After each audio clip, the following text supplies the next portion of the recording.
E o amor se esfriará de quase todos. Mateus 24:2. Estamos conectados, sempre conectados. Conectados com a insensibilidade de sentir a dor do próximo. Estamos perto de quem está longe, estamos muito distantes de quem está ao nosso lado. A vaidade nos cega de tudo que está acontecendo ao nosso redor. Estamos caminhando rumo ao fim do amor ao próximo. Passamos a maior parte do tempo curtindo coisas que na verdade a gente nem curte. A tecnologia nos leva para uma verdadeira Matrix, um mundo que não existe, nos fazendo ignorar a realidade do nosso lado. Mostramos ser o que realmente não somos. Gestos de carinho são chutados a todo tempo. Enquanto alguns estão em cadeias físicas, muitos estão em cadeias virtuais, na palma da sua mão. Tudo precisa ser capturado.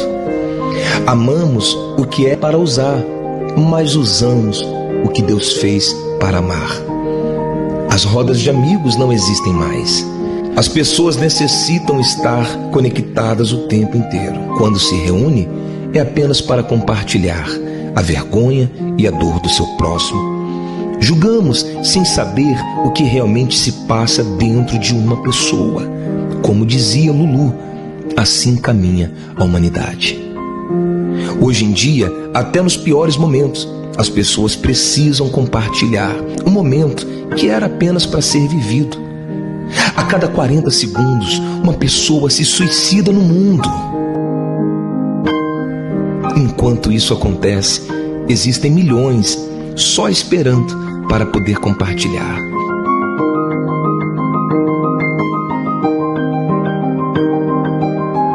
Quem tem sido você?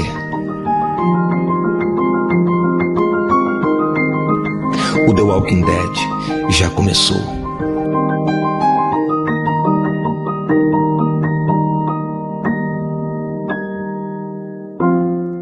Dr. Luiz, eu achei esse vídeo muito tocante, essa mensagem muito tocante, especialmente devido a essa temática que nós estamos falando de ansiedade, e aqui nós estamos falando de tecnologia.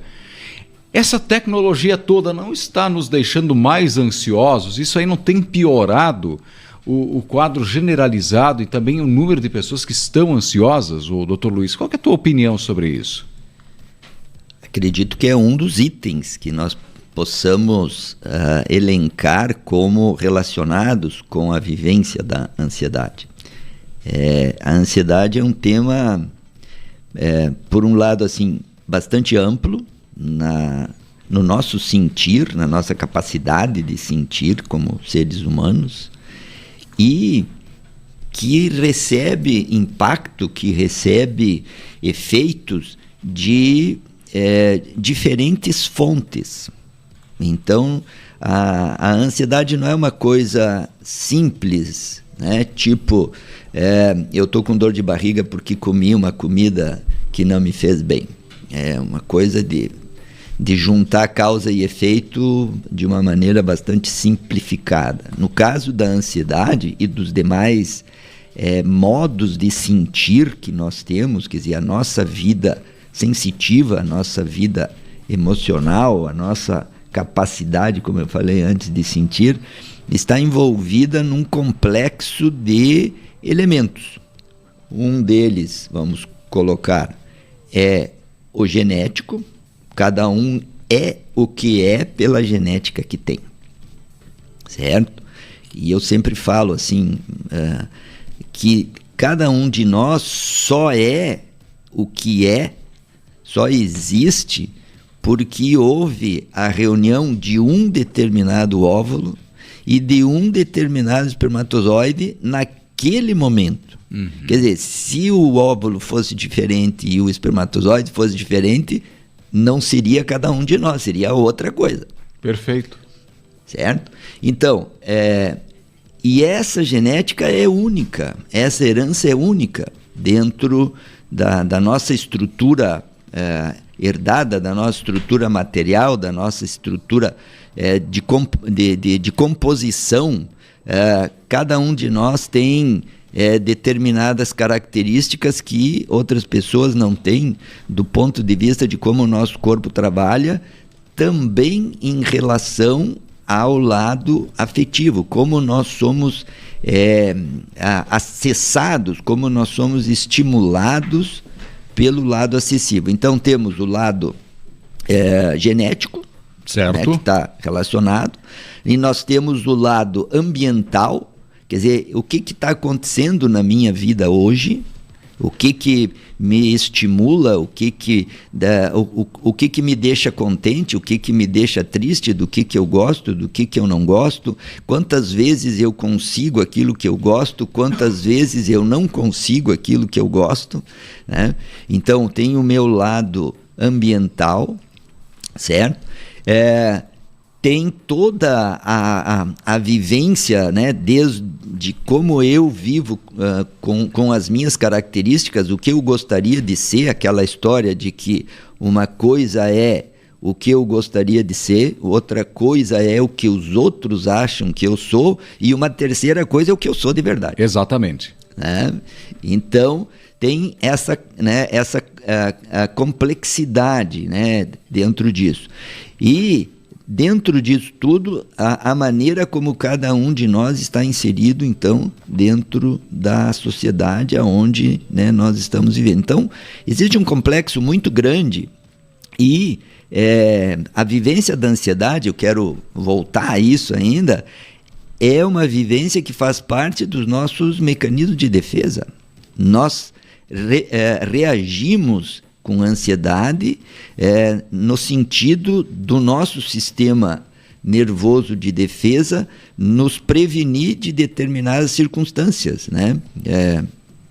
A gente pode atravessar a rua, né? Um exemplo clássico aí, e está olhando lá o seu celular e não se dá conta da vinda de um veículo e de repente levar um susto porque o carro está vindo muito ligeiro e vai ter que decidir se vai continuar a atravessar a rua ou vai voltar. Para fazer isso, existe toda uma vivência, né, do nosso organismo de se preparar para isso. O coração vai ter que bater ligeiro para empurrar mais sangue para a perna. Para fazer isso, o corpo tem que derramar algumas substâncias que façam esse coração bater ligeiro, que faça as veias abrirem para o sangue passar, e que clareie a nossa mente para decidir. Eu vou terminar de atravessar a rua ou eu vou voltar para trás. Isso é o básico, né, do que se chama de reação de luta ou fuga, certo? Então, nós vivemos esse momento de ansiedade aguda, aquele susto, né? E muitas vezes isso fica impregnado na nossa mente e algumas pessoas começam a ter uma ansiedade traumática ou pós-traumática, que cada vez que vão, a partir de um evento desse, de atravessar a rua e quase atropelamento, vão ficar com medo de serem atropeladas mesmo quando a rua está vazia. E aí elas começam a ter uma sensação de desconforto ao atravessar a rua, que é uma ansiedade desproporcional. E o que é pânico, Dr. Luiz? Tá? O pânico é uma ansiedade exagerada. Né? É uma ansiedade desproporcional, né? Associada a alguns eventos, né? Que a pessoa não consegue superar. Tem alguns limites na vida dela que ela, né, não consegue superar. E o medo que ela sente é um medo muito grande que trava a pessoa, impede ela de fazer coisas. Então aí nós vamos entrar na ansiedade relacionada à síndrome do pânico, que seria uma outra ansiedade diferente daquela ansiedade pós-traumática. E quais são as diferenças, Dr. Luiz, desses dois tipos de ansiedade, hein? Dessa mais severa, vamos chamar assim, que é a síndrome de pânico, e da ansiedade? Então, a ansiedade pós-traumática está relacionada com um ponto bem específico, é um trauma que o indivíduo teve. O trauma pode ser o atravessar a rua, mas o trauma pode ser o brinquedo que eu perdi quando tinha 5 anos e que eu não me recuperei porque aquele brinquedo era muito importante. O trauma pode ser o evento lá com os meus amigos com os quais eu brincava, e um dia eles esqueceram de me convidar para eu ir brincar com eles, e eu não consegui mais esquecer, e às vezes, na verdade, muitos desses eventos estão esquecidos, mas não estão extintos dentro da nossa memória oculta, usando o palavreado freudiano, dentro do nosso inconsciente. Certo. Então, tem coisas que estão lá dentro, que nós vivemos e que foram traumas em outras épocas, e que, se nós olhássemos com os olhos de hoje, talvez fossem banalidades, mas que naquele momento, na forma em que foram vividos, na idade em que foram vividos, tiveram a capacidade de trauma. Então, aqui nós temos uma vivência da ansiedade pós-traumática, né? Eu acabo tendo ansiedade e eu não sei do que ela vem, e de repente o que determina ela, o gatilho para que eu sinta isso, está em algo dentro de mim que eu estou conseguindo fazer um pareamento sem saber, né? O meu inconsciente e o meu consciente estão querendo se ligar, e alguma coisa do aqui e agora está me lembrando o lá então, né, do meu passado, e eu acabo vivenciando uma ansiedade do tipo pós-traumática. A parte do pânico é uma situação de limite. Eu me conscientizo, eu me conformo de que tem algumas coisas que eu não sou capaz de fazer, e se eu tiver que fazer aquela coisa, eu vou me sentir muito mal, eu vou ter uma vivência muito desconfortável. É um indivíduo que não consegue, por exemplo, assinar o nome se alguém está olhando. Ele não consegue fazer isso. E se alguém ficar olhando ele quando ele vai escrever o nome, ele vai errar, ele não vai escrever o nome dele. Tá? Ou é um indivíduo que não consegue ficar, por exemplo, numa fila. Numa fila ele se sente muito mal, ele vai entrar em pânico, ele vai ter a crise do pânico. Tá? É um indivíduo que não consegue passar por determinada rua, por alguma razão que está só na cabeça dele, não aconteceu nada, mas a cabeça dele diz que ele não pode passar por ali. Se ele passar por ali, ele vai entrar em pânico, ele vai ter todos aqueles sintomas da ansiedade aguda, palpitação, falta de ar, tremor, pode até desmaiar, pode até ter alucinações por conta daquela vivência onde aquilo é o limite dele. E esses indivíduos às vezes vão fechando a vida deles, né? Vão limitando a vida deles. Eles não podem ir em determinada rua.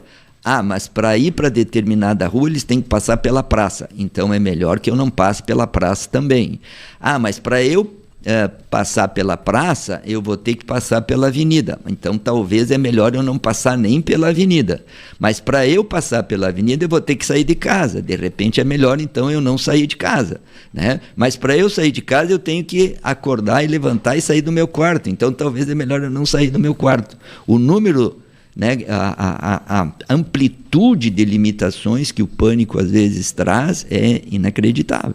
Quer dizer, existe uma saída da realidade. Então, esses indivíduos sofrem de despersonalização, esses indivíduos perdem o contato com a realidade, então eles vivem a desrealização.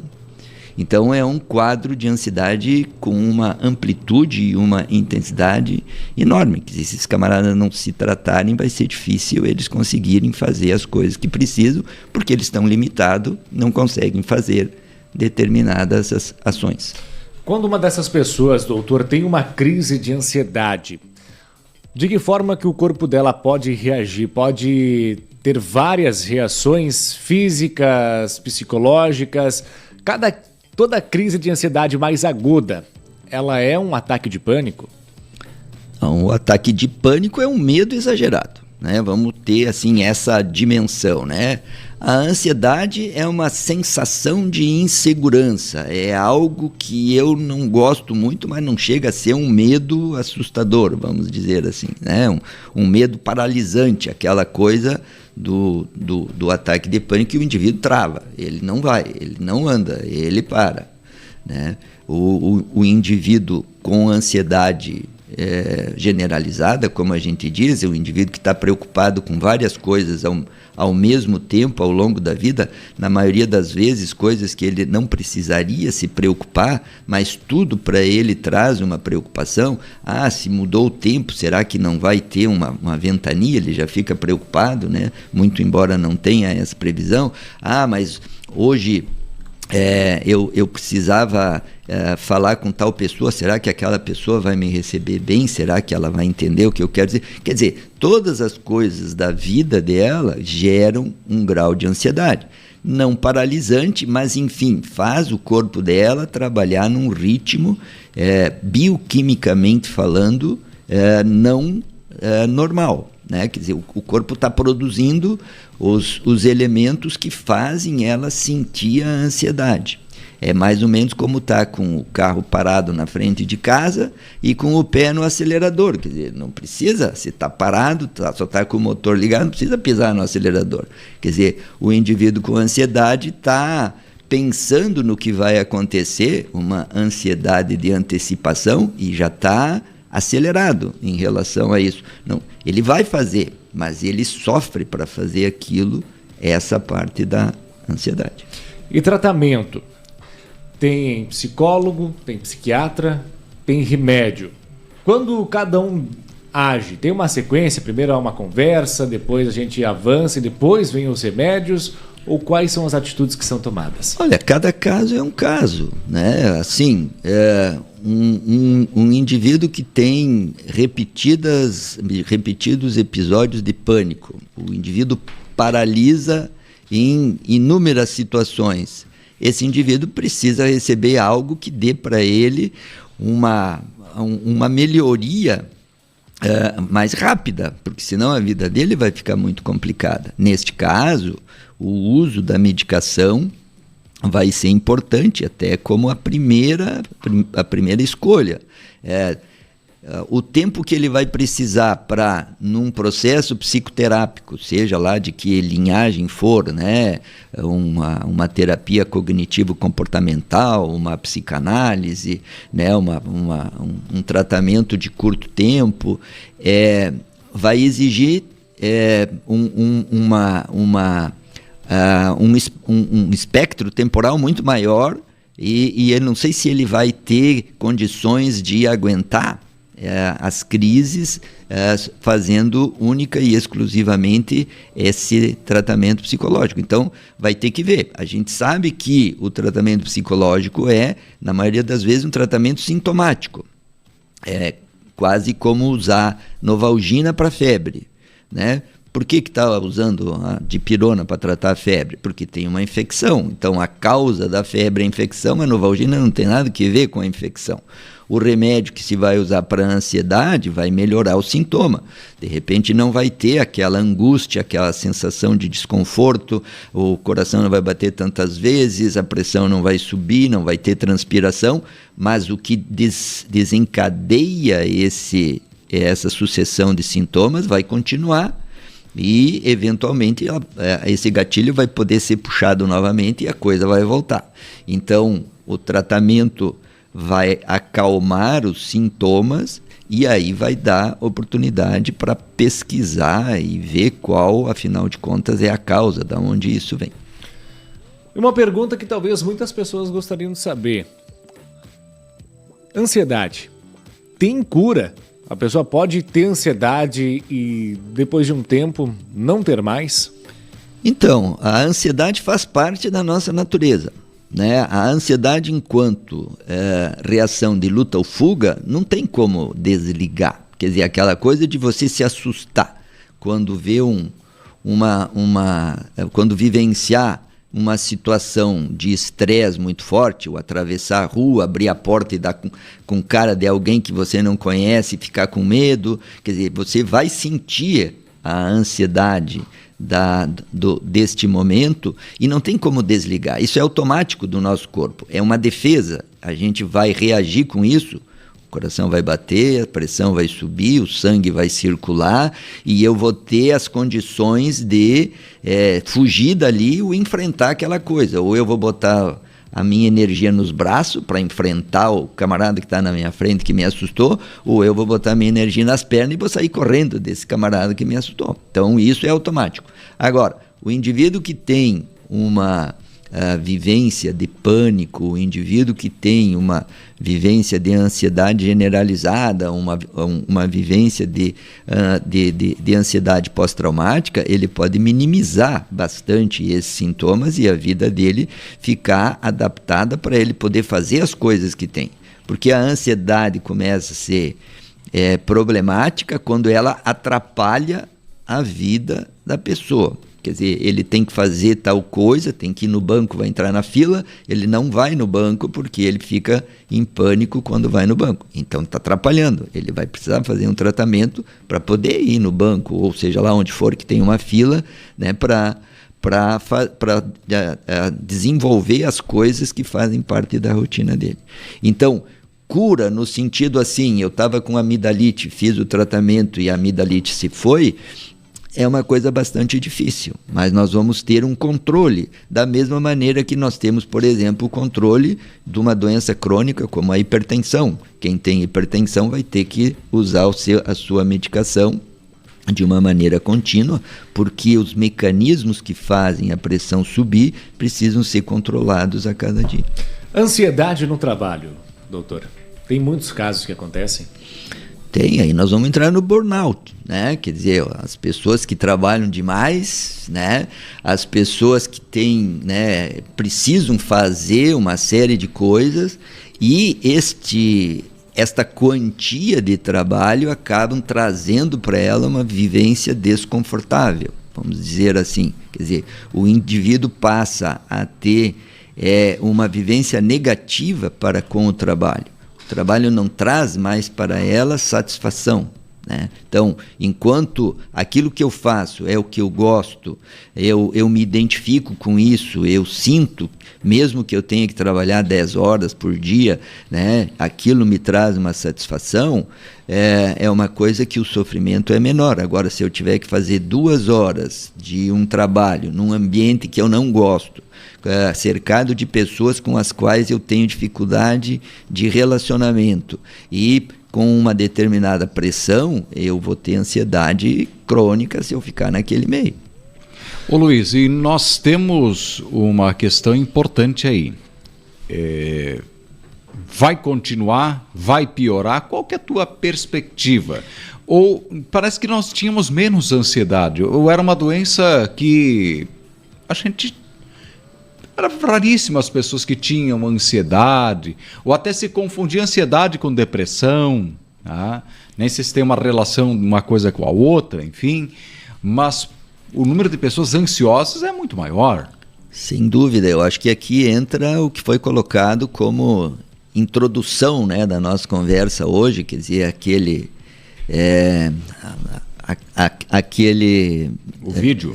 O vídeo que foi colocado, né, aquele desenhozinho que a gente viu, eu acho que é isso, é a nossa vida hoje, né? Quer dizer, nós estamos com valores diferentes, né? Nós estamos com conceitos diferentes. Nós vimos muitas situações aí onde o mais importante era o quê?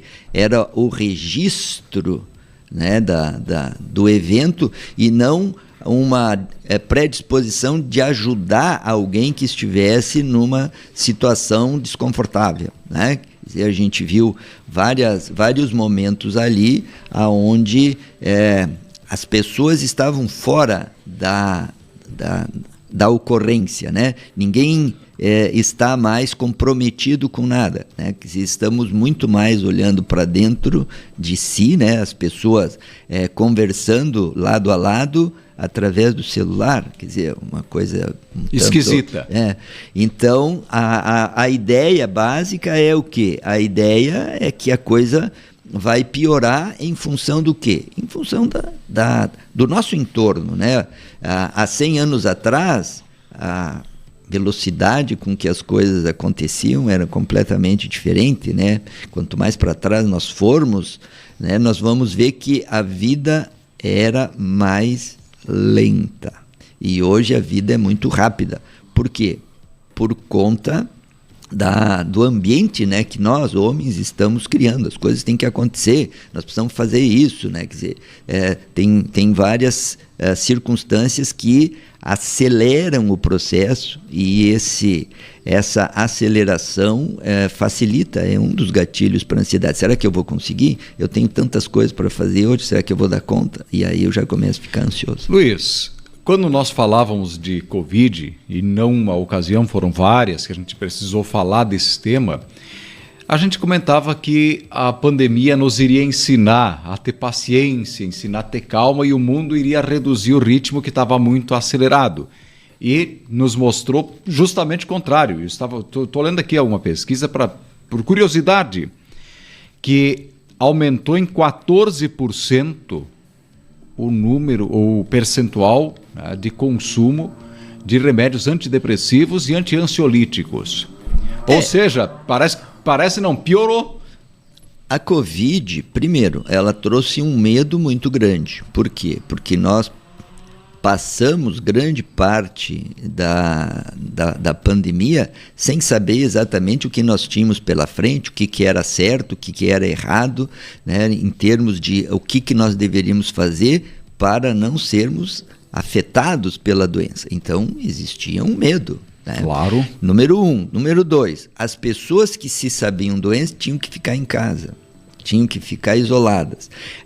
Como foi viver o isolamento de cada uma dessas situações, né? Quer dizer, como que saber que tem alguém na minha casa que está com a Covid e que ela pode me passar daqui para frente. Quer dizer, era ruim para quem estava em casa, que não podia sair, estava preso, ele tinha uma meta, ele tinha uma rotina, e a Covid barrou aquela rotina. Como que ele viveu isso? Como que foi para ele saber estar doente da Covid? Como que foi para ele ter que ficar em casa, parado, né? Sabendo disso e esperando cada dia para ver se ele ia melhorar ou ele ia piorar, né? E as pessoas ao seu entorno da mesma maneira. Quer dizer, como é que eu faço isso? Meu pai está com Covid e eu não estou. O meu pai vai ficar guardado dentro do quarto dele lá, vai ficar isolado, e como é que eu faço? Será que ele vai me passar? Se eu levar o prato de comida para ele lá, será que na volta eu não vou ficar contaminado? Então, o grau de ansiedade, reconhecida ou não, né, consciente ou não, aumentou. Aumentou por conta do medo, o medo do desconhecido. O que vai acontecer com a pandemia? Doutora, o ouvinte está pedindo por aqui a hipnose ajuda e se é recomendado. Eu não tenho experiência, né, com isso. O que eu posso dizer é assim, a vivência da ansiedade depende do nosso corpo. Não tem como a gente mudar esta reatividade do nosso corpo. Existe lá dentro do nosso cérebro algumas regiões que elas são estimuladas por diferentes circunstâncias nas diferentes pessoas. O que causa ansiedade, medo para uma pessoa pode não causar ansiedade e medo para outra pessoa. São diferentes. Mas quando causar medo, seja por gatilhos diferentes, a reação vai ser a mesma. Vão ser liberados dentro do nosso corpo diferentes substâncias, adrenalina, noradrenalina, serotonina, acetilcolina, gabapentina, enfim, várias substâncias cuja ação delas vai determinar o aparecimento daqueles sintomas: taquicardia, falta de ar, sensação de aperto do peito, né? A sensação do medo. Então, nós precisamos conter esse tipo de situação. Quando nós usamos alguns medicamentos, nós barramos a produção desses elementos, ou nós usamos produtos que entram, que usam os receptores. A nossa biologia é fantástica, né? Nós precisávamos falar sobre isso aí um dia, né? Por que nós estamos vivos aqui? Mas, enfim, para que a adrenalina, aquela que eu falei agora, faça o seu efeito, a adrenalina funciona como uma chave, ela tem que achar a sua fechadura e ligar, certo? Se ela não achar a chave, não acontece nada. né? Então, precisa ter a chave, a produção de chaves adequadas, e precisa ter no nosso corpo fechaduras em números adequados para que essa chave encontre elas para dar o resultado. Nós somos diferentes, nós vamos produzir chaves em quantias diferentes e vamos construir fechaduras em quantias diferentes, nós não somos iguais, né? Então, como barrar isso dentro de um sistema que é sugestivo, né? No caso, o tratamento pela hipnose? Eu não saberia responder, não consigo achar o resultado aqui. Bom, aqui um abraço ao Feijó. Ô Feijó, bom dia, né? Baita entrevista, doutor Luiz é fera, hein? Comentando sobre a questão da pandemia, ele diz que ficou dependente de remédio para dormir, né, durante aí esse período, e aí precisou de uma desintoxicação, e o doutor Luiz foi um que lhe ajudou naquela ocasião, e muita gente passou e ainda passa exatamente por essa questão toda, né? Um bom dia aqui para Ivete Betanin, para Lúcia Campos, para Isabete Foreste, para Isa Simon, professor César Lunques, o Dirceu Rosenbach, bom dia, excelente profissional, doutor Luiz. A Aldete Sosser também, um ótimo assunto. A Salete Zanata, bom dia. Bom dia também para Maria de Paula, muita gente aí ligada e sintonizada conosco. Doutor Luiz, como minha última pergunta, remédio para ansiedade vicia? A gente pode ficar viciado no remédio, ficar dependente a tal ponto de não conseguir mais viver sem? Pode. Pode. Por quê? Nós nos valemos de alguns tipos de medicação, né, para o tratamento da ansiedade. Então, nós temos tratamentos, vamos dizer assim, naturais, né, que usam produtos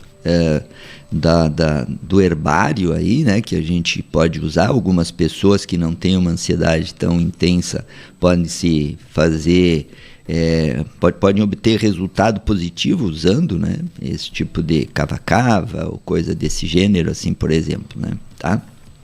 Nós podemos usar medicamentos do tipo dos antidepressivos, e os medicamentos que têm um efeito mais pronto e intenso, né, seriam os medicamentos ansiolíticos, os quais, se forem usados de uma maneira inadequada, vão acabar determinando uma adição. Importante saber disso. Bom, doutor Luiz, são 15 para as 9, vamos também deixar o doutor Luiz atender os seus pacientes lá, porque já devem estar no aguardo.